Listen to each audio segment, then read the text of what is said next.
Welcome back, ladies and gentlemen, to another Zaggertastic video. I am Claire, and I'm joined here with my co-host. What's your name? Z-A single gut Zaggard. See, Welcome back to the Dragon's Den. Yeah. You stole mine. I know, but you said I was going to take the lead. So I decided to do the intro. That's... I'll accept it for this. Okay. You want to redo it? No. Okay. Anyways, so what are we doing today, Claire? We're reviewing Season 2 of Outlander. Outlander! A show that was very popular when it came out because it was adapted very accurately to the books from what I understand, or like at least fairly accurately by fans, and then it got even more popular on Netflix, and that's how I discovered it, and then I wanted to show it to Shane. You probably heard this from the last video. But anyway. And if you haven't seen that last video, you should click on it. Right here. That's what the thumbnail looks Where? like. I'm gonna put the thumbnail right here. Okay. Thumbnail. You're just like, right here. It's gonna cover my forehead a little. Okay. It's my crown. I'm wearing this crown. Just like... Not Jamie. No, like, King... What's his name? How am I forgetting his name? The guy! Mock me! Oh! Prince Charles Stewart. Yes, Prince Charles Stewart. Mock me. Who This doesn't have a will crown. be a successful video. It will. Mock me. Mock me? We will get... I am possessed by God. This will be a successful video. Mock me. This will get 500 likes. Because God has demanded it. Yes. Well said. What if it gets 500? That would be really cool. I would be like, oh my God, God does think of this. Anyway, or, you know, doing stuff up there right now. Okay, so, does Johnny Prince Charles even have a crown in the show? He probably has a crown in not home. Not any point. Yeah. But anyway, yeah, this is season 2, which I personally think is the best season. A lot of people think it's season 1, but I think it's more consistently an amazing season. Agreed. I think season 2 is better than season 1. Because part of the problem with season 1 was a lot of times it was just, things are just kind of happening. It's a little slow at times. It's very slow at times. And season 2, as soon as season 2 starts, they have a goal. They have a plan. There's something that they're trying to get done. Yeah. And there's stuff that's happening that they're causing this there's to a happen, clear which then causes plan. this to happen, Yeah. which then makes them do this, which then makes this happen, which then Yeah. Whereas in season 1, a lot of times it's just like, we're just collecting the taxes. Yeah, it took a while for anything to really happen with season 1, which I get they were building. At yeah, like, right. For a couple episodes, it was like that. But yeah, they were just building the world a lot in season 1 and establishing the characters. But for season 2, it's like they've already been established. Mm-hmm. They're in a new area. Is there spoilers? Spoilers for this video. So if you haven't seen season 2 of Outlander, go watch it. We're not gonna do major spoilers. Well, we might later. Yeah, we might. Okay, spoilers. So yeah, they're in France. Paris specifically. Excuse me, Paris, France. And they're trying to stop the rebellion from happening. The Jacobite rebellion, so the Jacobites can still, have a culture after. So their whole plan. You do it. Their whole plan is that because Claire is from the future and she knows what happens to the Scotsmen and the Jacobite rebellion at the Battle of Culloden Moor in 1776. No. That's the Declaration of Independence. It's like 1746, something Either way, like that. in the 1700s, in the Battle of Culloden, she knows that the Scottish rebellion, the Jacobite army, gets decimated by the British. Yeah, they get massacred. And because it's their third rebellion, the British king says, go after anybody who is slightly a rebel and just arrest them, put them in jail, or kill them if you have to. Well, they were killing the soldiers on sight. And also, you're banning Gaelic, and there will be no more clans anymore. Yeah. You will all just be normal British citizens. I don't know enough about the history of this whole thing, only based on the show, but from what I've understood, the whole, just decimating their culture, it was just pure racism.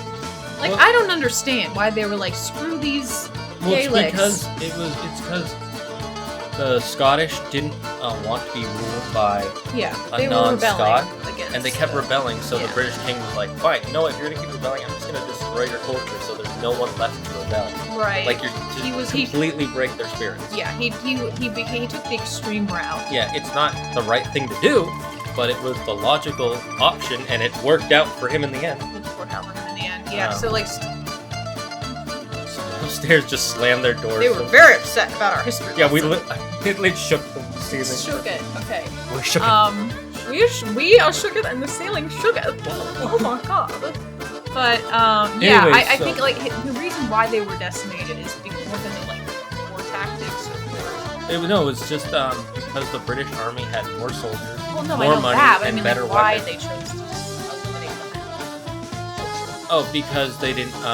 He didn't want them to rebel again. No, Yeah. Because they exactly. had rebelled It wasn't so twice much before racism. that. It was more like, I mean, there were a lot There of was like English. definitely. There was definitely racism, but I'm like, I think the king's motivation more so just I don't know anything about the king, so like I might be guessing, just like, hey, stop rebelling against me. Screw you. It was probably a little bit of honestly, you know, of the hatred of thinking they're like basic. Because remember, they basically thought they were savages. Yeah, they thought they were savages, and they're like, they didn't even know how to speak English, and like They don't ridiculous. speak the king's English. They didn't speak proper the king's English. So that was a lot of the controversy or tension in the first season because they're in Scotland with the occupying soldiers. Whereas like now they're in France, so they're like out of that, and France obviously is siding more with Scotland at this point. France is more neutral, Okay, but yeah, the thing is, France doesn't like Britain either. Yeah. They're like France and Britain have gone to war a bunch of times. Yeah. Like part of the reason that the Revolutionary War for America it was successful is because after that war, France went to war with Britain again to try and separate themselves from Britain. Oh, they did it. We can't. And so then Britain failed. couldn't recuperate and try and fight them again because they were just immediately in another war. So France and Britain always never really liked each other. Yeah. For sure. Oh yeah, Revolutionary War. That was in 1776. Excuse me. No, you said that. There's a Declaration. Is it the same thing? I'm not. We are not history buffs, even though I think it's interesting. We know a lot of random stuff about history, but we're not like, I know this exact thing. But I know the most about American history, so I'm a little disappointed about stuff. Anyway. Cut that out. Sorry. Yes, there's a lot Take of... my diploma. Yes, there is a lot of crying in this show, and very upsetting. Anyways, back to season 2. So, now they're in France. That was my segue. Okay. Sorry. They're in France, and their plan is to stop the Jacobites from securing money from the French royals. Yep. So that way... Because that's where Bonnie Prince Charles gets. Yeah, that's where he's not supposed to be there. He's supposed to be in Italy still. Yeah. But he's secretly in France, trying to create a deal with the French king to get supplies and soldiers to help the Jacobite rebellion to put a proper Catholic on the throne. That's he literally believes the Catholic is the way. Yeah, because right now I think it's Christian is on the throne. They're like, that's wrong. Even though the difference between Catholic and Christian. I know that's obviously they're different, but like really wars were fought over this. It's very but that's a lot of anyway. That's humanity in a nutshell. Exactly. Minor differences, so we gotta kill each other. Yeah, like war made. So they're there less to try and than stop the Jacobites from getting the money they need, so that way the rebellion never happens. So that way the Highlander way of life is never destroyed. Yeah, and that's their main goal this season, and it's established at the very end of season 1. And then you think it's gonna go straight into that, which it does for the most part, but then it just drops this like freaking bomb on you. I'm gonna have to demonstrate a bomb here. It just drops this like, bomb on you that Claire is Pregante. at the very beginning. No, that's not the bomb. I know. Shut up. That was so funny. I just wanted to say Pregante. Okay. That Claire is at some point back in her original time period of 1948. Yeah, literally the season. And she doesn't want to be there. She's distraught. Yeah, literally the season starts with her just being back in the 1940s. She's so upset. You basically already know the outcome of how season 2 is going to end. It's on the beginning of season 2. Which is very interesting that they're still able to make it tension-filled. You know what I mean? Because like you find out at the very beginning of the season that Claire has somehow come back to her own time. She's upset, and that the Jacobites didn't win. And yeah, you know that, and you know she's pregnant, and you know Jamie's alive. What? Because he said, well, he didn't die before she went back. Yeah.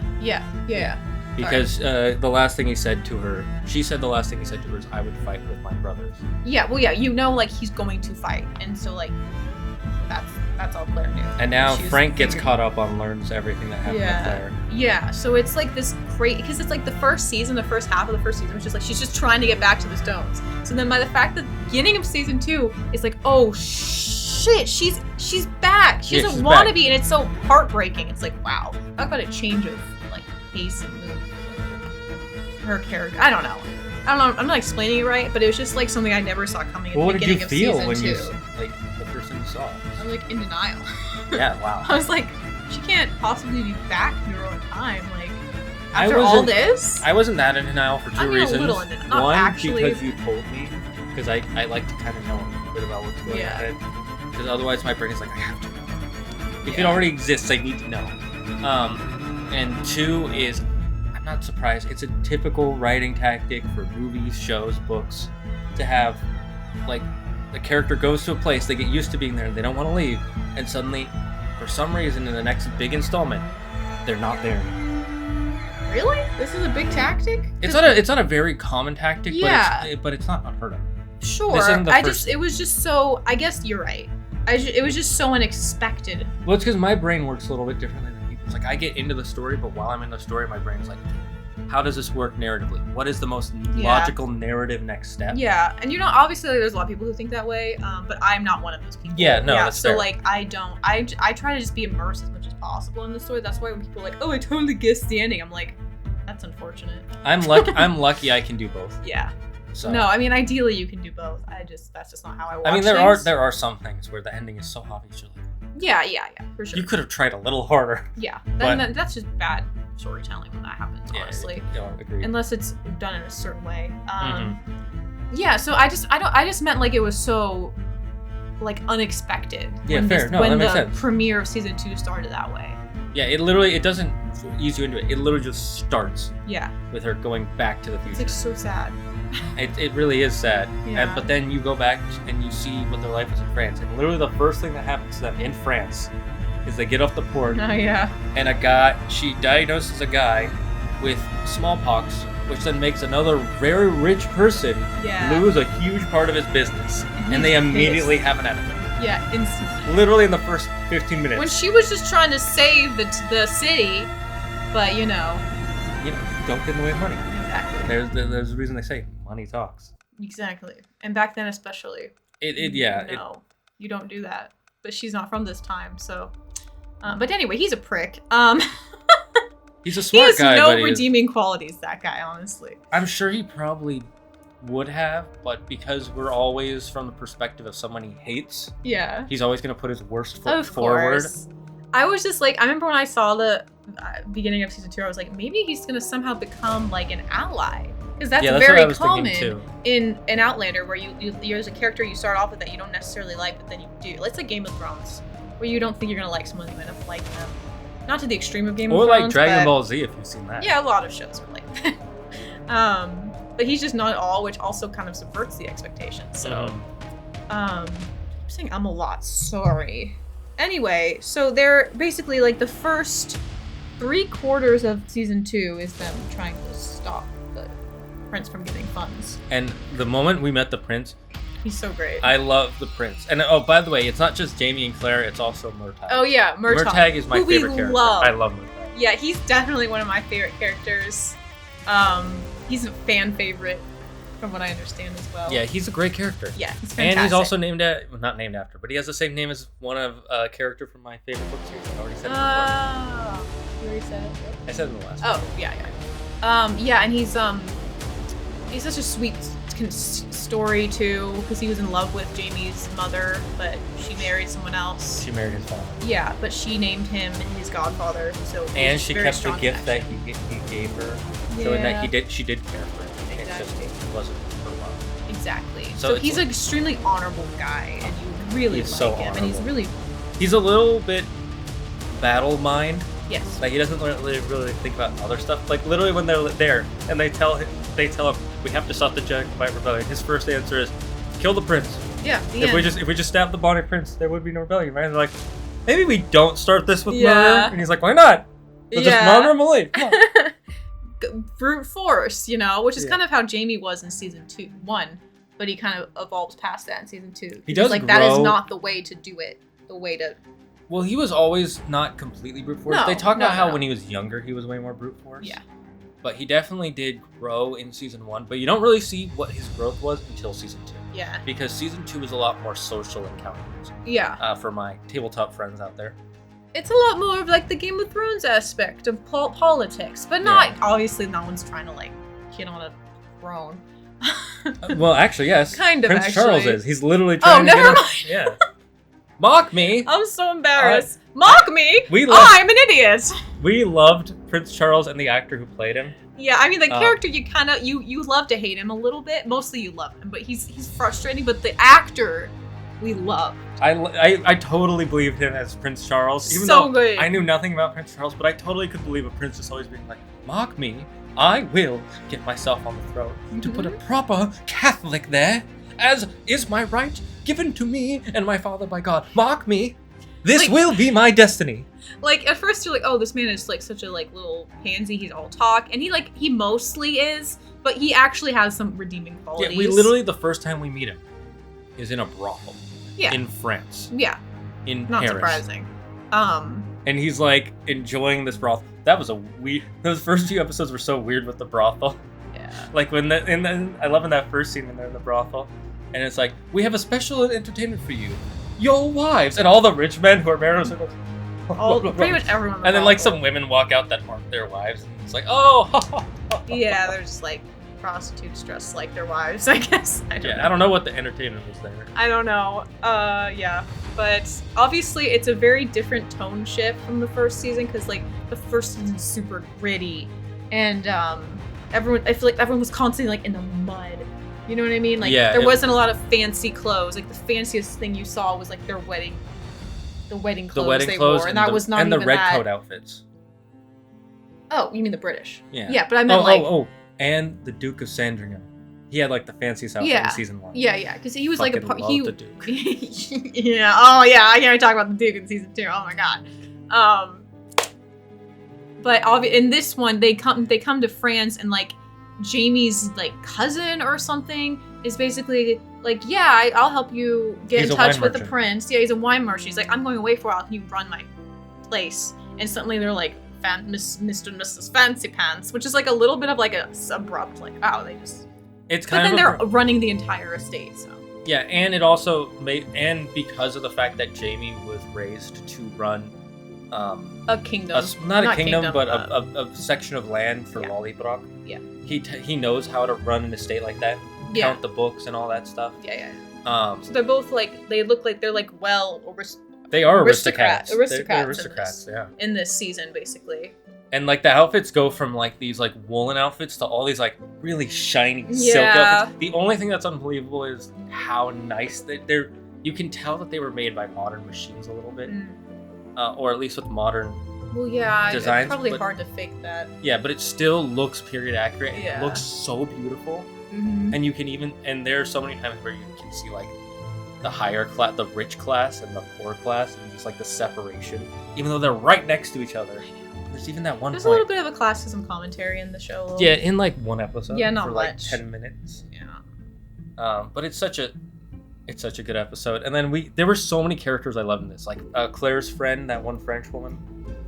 Oh, you liked her? Yeah, she was entertaining. She was entertaining, yeah. Like, she's like literally was like, oh my god, there's like a servant on the street. We have to get her out of here. No, that wasn't her. That was her friend's friend. Oh. Okay, maybe. But she anyway. was more sexual, really. Yeah. No, she was very entertaining. Like the first time we meet her, she's basically naked and she's getting waxed. She's getting she's getting waxed on her legs. And then her honey pot. That was one of the funniest things about the season. When Claire gets waxed. Yeah, she waxes her, and Jamie calls it her honey pot, which is honestly like, sweetie, your honey pot. Your honey pot.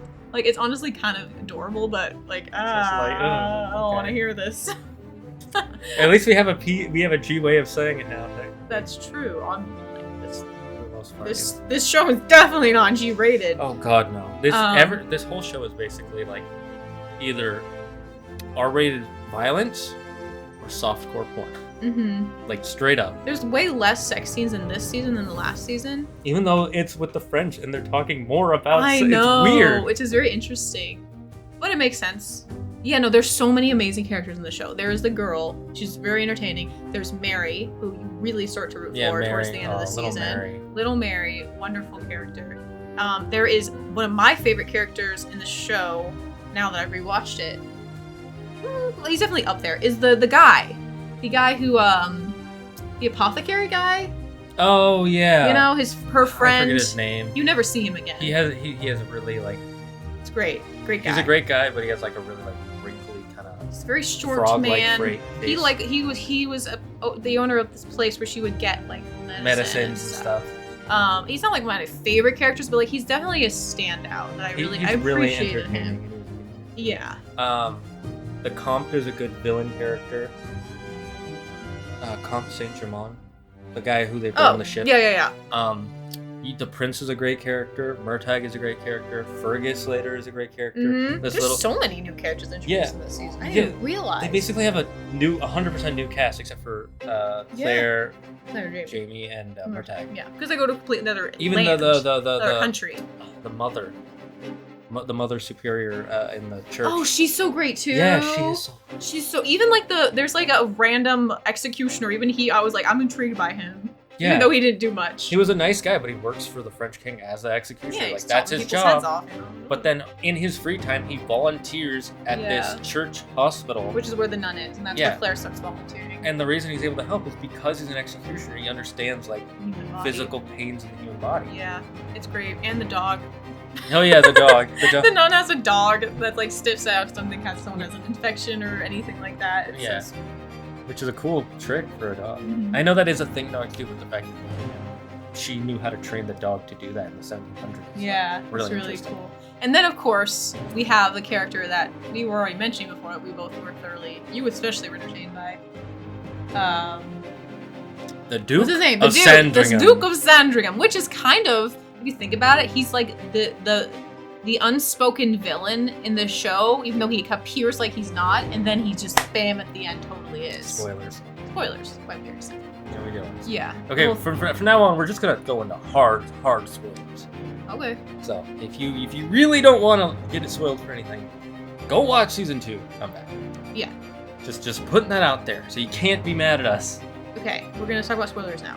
Murdoch jumps off his head. It's so satisfying. It is so satisfying. That episode. That's a very Game of Thrones satisfying death. It was so good because we find out that I can't say the actual word on YouTube, but there's a point where there's a point where Claire and Mary, who Claire finds out is her husband Frank Randall's great grandmother.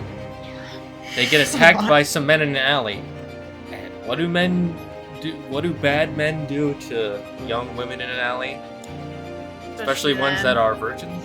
Yeah. Yeah, they do that. The thing you're thinking, they do it. Yeah, to Mary. You see it on screen. I mean, they don't like show it, but like you see it.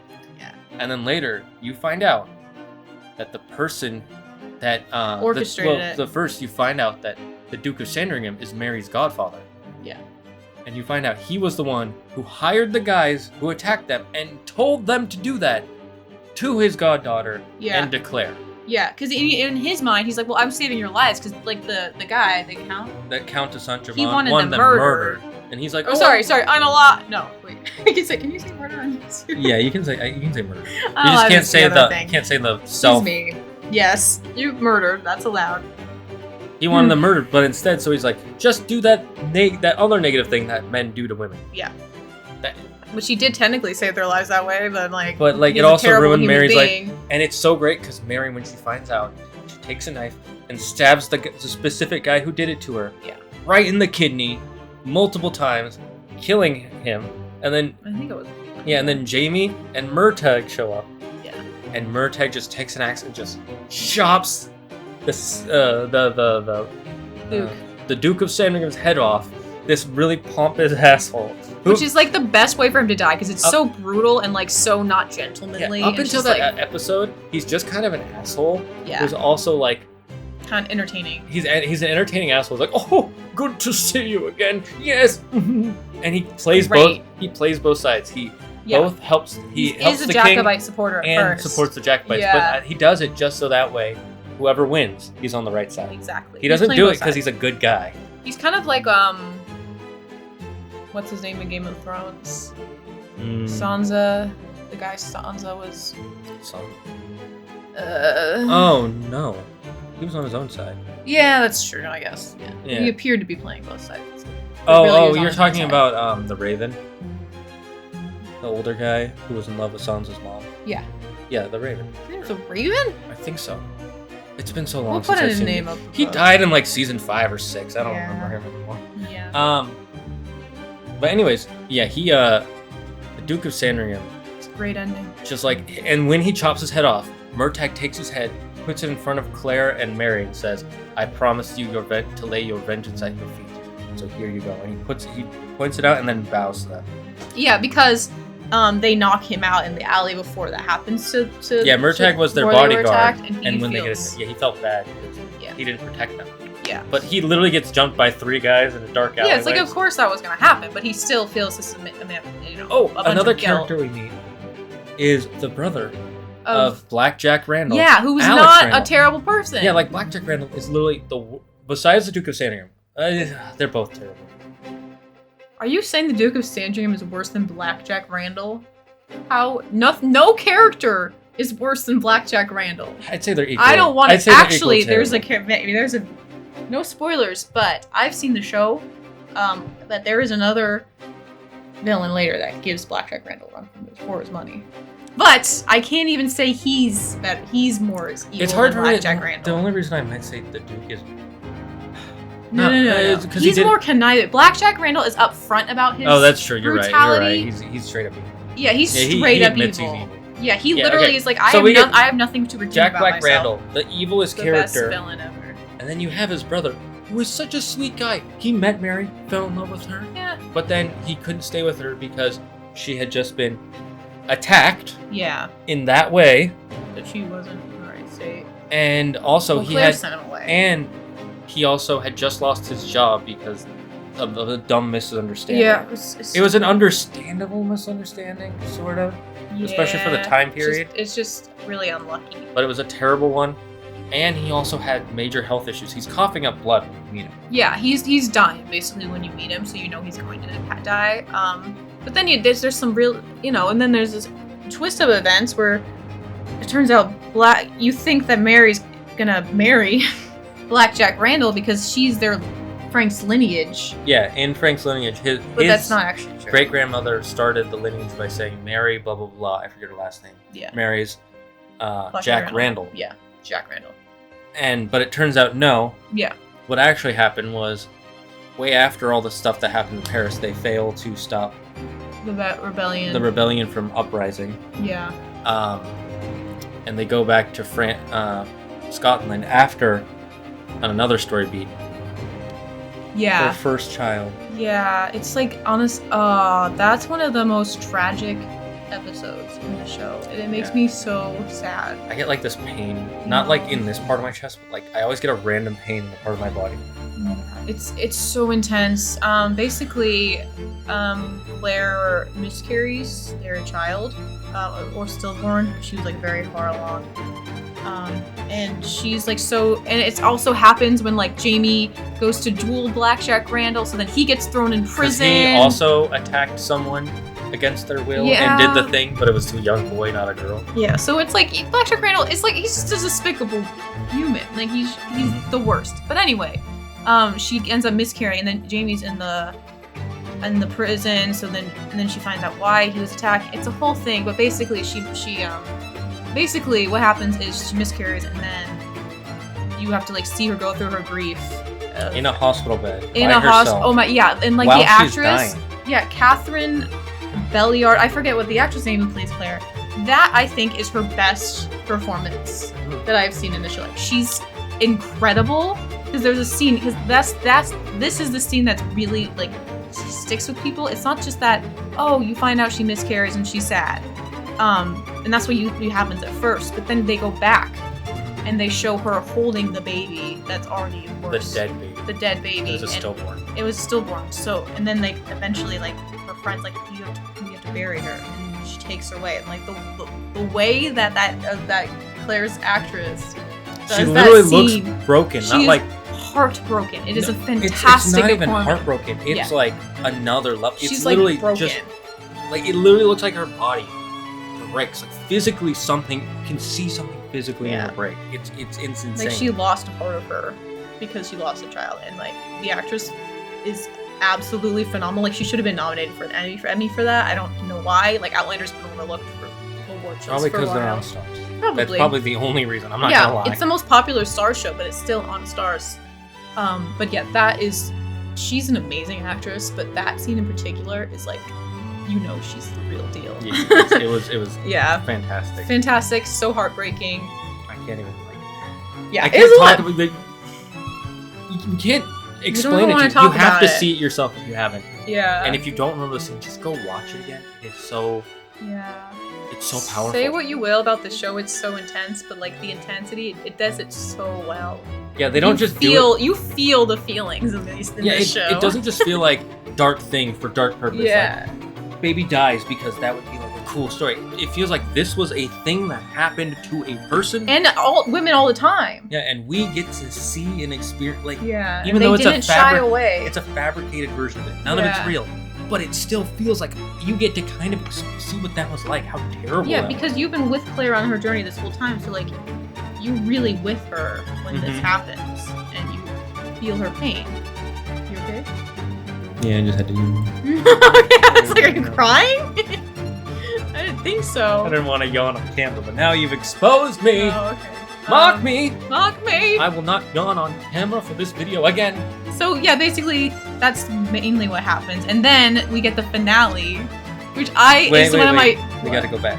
What? First, well. Yeah, they try to stop it again. Because they go back to Scotland. And then they're actually fighting the war. The war is going on, and then they happen to run into Blackjack Randall again. Oh yeah. And Mary. Oh, we forgot about this. Sorry. I And it turns out that Blackjack Randall did not actually marry Mary. His brother. No, he did. Well, let me finish. Okay. Didn't marry her and have a child with her. Alex and Mary reconnected it back in Britain or Scotland. It's hard to say where. It was Britain because they were moving into Britain, and they were I don't know whatever. Yeah, it's somewhere in Europe. Yeah, long time period. They reconnect and they do the nasty. But he's dying, like he cannot breathe, dying. Like there's nothing to save him. Like Claire can't save him. No one can save him. Can lessen his pain. Yes, the best she can do is make it so he can breathe a little bit easier. Like instead of going, he's like, like still really bad. Yeah. And so Mary is now pregnant with Alex's child, and he begs his brother, him, please marry her so that way if you die, she still has money for her and the child. Yeah, so she has a stable life. Yeah. Because if he marries Alex, it's like, the child won't be a bastard, but they won't have any money. Yeah. If you marry a British officer, before he gets dishonorably discharged, the wife gets the pension, which at least they were that good. Like that. It's better than nothing. That's better than what I thought they'd be to women back then. Yeah. Like she gets his pension. I'm surprised they even have pension back then. But British officer. Yeah, only a British. Yeah. I don't know. And so the one time he does a good deed is for the one person he cares about in the world. That's his only redeeming quality is that he loves his brother. Literally everything else about him is basically terrible. Yeah, and I mean, he's a good officer, I guess he is. Sure. I mean, but I'm like, I am shocked that there is any way that I could feel even the least bit sorry for him in that moment, and they did it. Again, not the show. Not like, oh my god, I'm suddenly on his side because there's no possible way. But you feel teeniest bit of sympathy and empathy for him. I feel so bad for you, buddy. But also, I can't wait for you to die. I don't feel that bad for him. But I did feel a little bad. Yeah. I mean, that's what you meant. Yeah. But I'm still like, okay, come on, he's gotta die. Like, he's been around way too often. Or way too long. Oh, also, one thing is, Jamie stabbed him in the dick. Oh, yeah. That's poetic. Yeah. Because of what Blackjack Randall did to Jamie with his Yeah. Full circle. Full circle. And then I we like finally to think get. that he could not have sex after that. He probably could. I mean, hope he so. only died. I mean, yeah, he died, and then he dies literally. Like you see, Blackjack Randall. That whole storyline is like the day before he dies on the battlefield at Culloden. I think it's 2 days, but or yeah, two, it's basically whatever. the same. Yeah. So, yeah, And that's we the last Steven. Thank God. And we get to see the Goodbye, war. so sad. And you see that the prince, Charles, actually does want to win the war, and he actually cares about not just his soldiers, but the British soldiers. Because when he's going to fight, he's like, these are our brothers and sisters. When I become king, we will not put them in jail for fighting for a wrong thing. He wants peace after the war, of course. But the some of the Scots do not believe that, like Dougal. Mm-hmm. And the Brits definitely don't believe that with the Scots. No. See, that's the thing. It's like, I don't know. The Scots were just, it was a lose-lose. Yeah. It was, they couldn't win. And even though Prince Charles did everything he could, like, we don't exactly know how time travel works in this show. I think it's. But from what I think it's written in stone. Yeah, exactly. Because like, little things can be changed. It's also kind of like how it is in Doctor Who. Yeah, Doctor. Where like you can like save some people here and there and change some minor things, but there are set points in time. Mm-hmm. And they don't say that outright in the show, but like that's obviously what's implied, and that's why they end up losing. And it's like history. It's too late. Like it already happened. History is history. You can't completely change the course of the future like that. And then you get. Oh yeah, Blackjack Randall is an amazing character, but you hate him. Okay. Then you get the. I just wanted to solidify that, or say that, and then one of my favorite season finales of all time happens. Basically, what happened? You know that the next episode is Culloden, and that's gonna be, you think, the season finale, and you do. There is that. We do see Culloden. What happens? Yeah, I mean, you don't really see the battle till the season 3 premiere, but like all beforehand, you see that, and you know they're just going to their deaths. Nothing you can do. And then Claire and Jamie try to like potentially like poison the prince, and then Dougal overhears them, and then Jamie has to kill Dougal. It's a whole thing, and they don't really say why they don't try to kill the prince after they kill Dougal, but I think it's probably because he's like already gone from the area. Yeah. They don't say it in the show. Maybe they do in the book. I don't know Maybe why they didn't explain it. That's the only fault I can say of that of the finale. The reason is because they kill Dougal, and right after they kill him, remember what's his name? Yeah. Finds out He and is sees like, them too. well, now I have to kill you, and because you killed the war chief, which is another crime. And he's like, you know what? Yeah, they don't have time to go. Yeah, give me 2 hours, just 2 hours. Yeah. And I will pay for my transgressions with my blood and my body, whatever you decide. And he says, fine. Yeah. You're an honorable man. I will give you 2 hours. Yeah.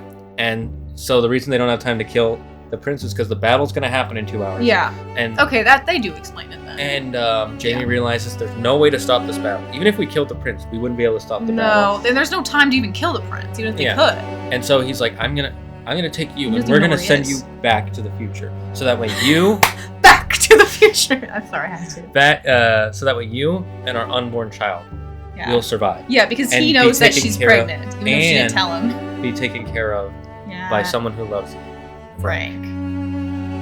And it's so heavy. And it, again, full circle, comes back to the beginning of the season. She goes back to the future. Yeah. And he goes back to the Battle of Culloden. Yeah. To die on that hill. Yeah, as far as we know, he's dead. But then basically, the season finale takes place in 1968, I think. Yeah, 20 years later. And Brianna, their daughter, is fully grown. And she discovers that Jamie is her father, which she never knew. And then there's this big reveal at the end, like somehow. And Claire finally tells her everything about the time traveling, and she's like, I don't believe you, it's not real. And then they witness it, because Galus is going back in time then. It's a whole thing. Yeah, it's a really good episode. It's such a good episode, because you think it's going to be like, oh, let's watch the Battle of Culloden. It's like, well, yeah, but like we already knew it was going to happen. Mm-hmm. And they did cut back in time at parts to that. But to see like Claire 20 years later with her daughter and like rediscovering everything, and it's like an hour and 20 minutes. Like that's a long episode. And then this kid, young boy who was the father from the first season's adopted son. Yeah, he wasn't his biological father. Yeah. Says he's a historian. He goes, Jamie's still alive, and that's how the season ends. They find out that Jamie. They the find time out that he didn't die at Culloden. Culloden. Yeah. And then Claire's like, I have to go back, and then the season ends. It's so amazing. It's such a good season. It's such a good season. You get 3 different finale. stories, and it has perfect ups and downs. Yeah. Like the season premiere with her explaining everything to Frank, and Frank having to come to terms with his wife. Didn't mean to leave him, but then essentially cheated on him. Yeah. And then married and fell in love with another man and has a kid with another man because Frank finds out he couldn't have kids. Yeah. And so it's not his child, but she's back in this time period, and he wants a child, but he can't actually conceive one himself. And literally the father says in the beginning of the season. Yeah, the father is priest. Yeah, a priest father. Priest? Yeah. Not minister. He might be a minister. I don't know. But he's also a great character. They're all great characters. And he says, look, call it God, call it what you want, but think about it. This is a child without a father and a man without a child. Both at the right time, at the right moment, there to be there for each other. Yeah. Again, you don't have to say it's God, but... Exactly. You don't have to say it's God's plan, but what else? I mean, but this is... Whatever you want to call it is what it is, and it's like an opportunity. It's so beautiful, and I gotta say, Jamie and Claire made like one of the most beautiful women ever. Yeah, like she has like the perfect red hair. She has a nice face. She's a good American American girl. Like Jamie. Good American girl. Sure. Yeah, and then what's also cool is I cannot believe I forgot about this, but Roger is the little kid. You mentioned this a second ago. But yeah, Roger. It starts with Claire and Brianna, the daughter, at the minister's father's, I don't remember, minister, whatever, his funeral. And then like Roger, who you saw as a tiny little kid in the 40s, is now around 20 years old. I think a little older than 20 years Brianna. Older. Yeah, he's 20 years older. So he's also like a full-grown person, and then Brianna's a full-grown person. Just like plops you there. And it's just so cool. And Roger's a great character too. Oh my god, I love Roger. I'm not gonna spoil it, but you definitely see Roger and Brianna again. And I just forgot that he was even that character because like there's so much more to him. You see, you know what I mean? Well, we've already learned, we're a bit through season 4 episodes, 5 episodes. I think 4. Yeah, I think 4 we just episodes. Watched the 4th episode. We're barely through season 3, but it feels like I've watched 2 seasons. Like so much happens at the beginning of season 3. This show is so good because so much happens. I know. Like in the first season, it's a bit slow, but as soon as you get past a certain point through the first season. Yeah. Things just keep happening. They just the only reason I don't want to watch this show sometimes isn't because I don't like the show, but because I feel like I've watched so much that I'm like, I need a little bit of a break. They're long episodes and they're intense. And they are. Some aren't super great, but most are great. Yeah. Like that episode with the where she's getting Jamie out of jail in France. And so the king is like oh my gosh, she's like her friend is like, he may hope to bed with you. You realize lay this. with him. Yeah. And they go there, and the first thing he does is like, here, would you like some chocolate and oranges? And we're both like, that chocolate is probably like the worst chocolate she's ever tasted. Because remember, this is chocolate from the 1700s. Well, no. First we were like, oh, she must be excited because she gets to have chocolate again. And then we see her face, we're like, oh, it's probably awful. Yeah, because they didn't know how to make like modern day chocolate. No, it's just not like good. It's just like plain bitter chocolate. But for them, that's like really good. Yeah. Oh, so there's fancy. like, yeah. And then you think that the first thing he's gonna do is make her have sex with him. Yeah. But no, she's like, you're gonna be like the judge in a witch trial. We're like, what the fuck? Because she's not she's La Dame Blanche now. She's like a white witch, not a black witch or dark witch. Yeah, well, she uses white magic. She uses white magic, so like that's like accepted. Well, because remember, they believe that white magic was like the magic of life, the magic of the earth, magic, and then dark magic is the magic of death, the magic of evil, the magic of which is why like she Satan? almost got burnt at the stake in the first season. Yeah. But she's able to get away with calling herself a white witch because it actually benefits her a lot even after this. Yeah, she uses a lot of medicine to help people that other which people makes more sense that she'd be a white witch. Yeah. It's like when like the first time there were like rumblings of her being a witch, it's because she saves a little boy in season 1. To be fair, the reason they had that trial was because she was with Galus. And Galus is literally like. Also, you'd think she would know better because she's from the future, but whatever. Claire's not that smart sometimes. Let's be honest. No. You'd think Galus would know better to not be like boosting about her magic. Galus is an idiot. Kinda. Yeah. She's a radical. It's really cool to see her though she's a radical in the season finale of season 2 as well. It's really cool to see her again though. At the end of crazy. And at the end of season 2, we find out that Galus is that little boy who we met in the beginning, who was the adopted son of that minister priest. I forget. It turns out he's the great grandson of Galus. Oh, that's right. Yeah. Because she ends up having the baby before she. Yeah. Okay. Which is really cool. We're getting off track. It's so cool. But I don't know, like this season I think is like almost perfect. This season was so good. I think it's honestly kind of perfect. It's a little slow at times, but not much. So far, I'm honestly liking season 3 a little more than season 4, but that's because it takes place. Or season 2, yeah. Yeah. I'm liking season 3 a little bit more than season 2, yeah. But that's because it's taking place a lot in the modern day. Yeah. There's a lot more going on in the beginning as well, because it's like time jumps. It also feels a lot more like there are character stories in this one instead of like characters in stories. I don't know how to explain it. I don't think it's better yet. Season 2 is definitely really good. It's very solid. If you liked season 1 at all, watch season 2. You have to. I think overall season 2 is better than season 1 because it's such a solid, good storyline, good everything. That's why I don't know what I gave. I don't know if we rated the first season. I feel like I gave it like an 8.5 or 8 out of 10. I give season 2 a 9. Yeah, I would give season 2 a 9.5 because I love season 2. I don't generally like giving percentages. Yeah, if I can't give percentages, or decimals, I would give it a 9. Yeah, so I just give it a 9. Mm-hmm. It's one of my favorite seasons. It's solid. Yeah. It's solid. This is a 9 and something. Okay, what are you doing? It's a flying asshole. Also, it's because it's also this is I'm sorry, my mom told me a story that a kid said this to her where she's like, teacher, what's this? Because she used to substitute teach. And your mom would be like, what? I don't know. Like, it's a flying asshole. Kids, anyway. Kids. Kids. But this was such a good show. Clearly the story, if it's still accurate to the book, this is a very good book series. Mm-hmm. Well, obviously very, very popular and it's a good book series because I'm kind of annoyed that more people don't know about the show. I know. More people don't talk about it. I've been trying to tell my friends, you guys should watch, and yeah, okay. Yeah. But, that's how people are sometimes. Also, it appears like it's more geared towards women, which it is, but it it's is at anybody. Points, but not quite as much as you think. Yeah, not as nearly as you think, especially given the brutality. But obviously, any adult would like the show, unless you hate, sex and violence. I still say it's girl Game of Thrones, but yeah. I stand by what I meant last time. Game of Thrones was for everyone.